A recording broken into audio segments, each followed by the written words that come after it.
Have you ever noticed how love makes smart people do very stupid things?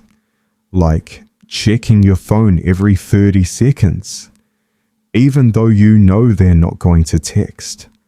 Or replaying a good morning message like it's your favorite song. Yeah.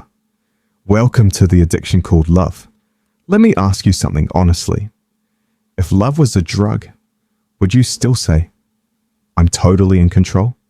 Because love doesn't start like an addiction.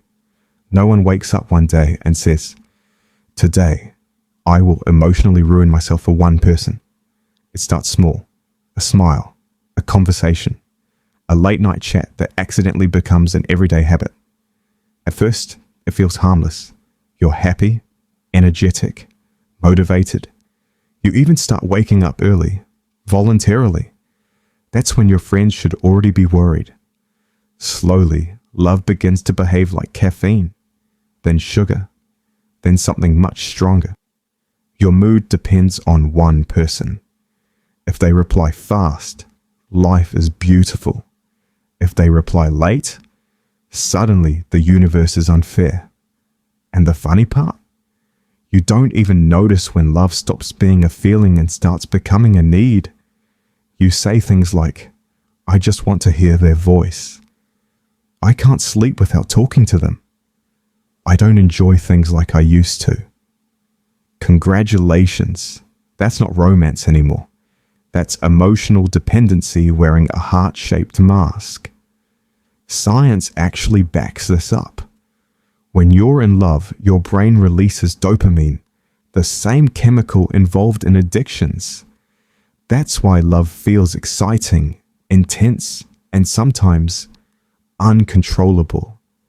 Ever noticed how you ignore red flags when you're in love? That's like saying, yeah, this food is expired, but it tastes amazing. Love addiction makes you a professional excuse maker. They didn't call because they're busy. They didn't respect me because they're stressed. They hurt me because they love me. No, they hurt you because you're addicted enough to stay. And just like any addiction, love has withdrawal symptoms. Suddenly they stop texting, or they leave, or things change. Now your chest feels heavy. Songs hit harder. Random places remind you of them. Even silence feels loud. You're not heartbroken. You're detoxing. And here's the dangerous part. Most people don't miss the person. They miss how that person made them feel. The attention, the validation, the idea that someone chose you. That's why people go back to toxic relationships. Not because it was good, but because it felt familiar. Think about it. If love was truly perfect, why does it hurt so much when it ends? Because love, when uncontrolled, becomes attachment. And attachment doesn't care about your peace. It only cares about staying connected. But don't get me wrong. Love itself isn't bad. Just like fire isn't bad. It keeps you warm, cooks your food, lights your way. But put your hand in it for too long, and you'll get burnt. Real love doesn't make you anxious all the time. It doesn't make you beg for basic respect. It doesn't make you lose yourself trying to keep someone. Healthy love feels calm. It feels safe. It feels like you can breathe. If loving someone makes you forget who you are, that's not love. That's addiction.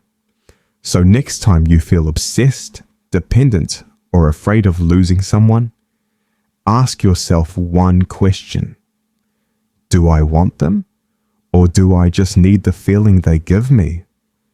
Because the moment you stop needing love to survive, that's when you're finally ready to truly experience it. And remember, love should add to your life, not replace it. Otherwise, you're not in love. You're just hooked.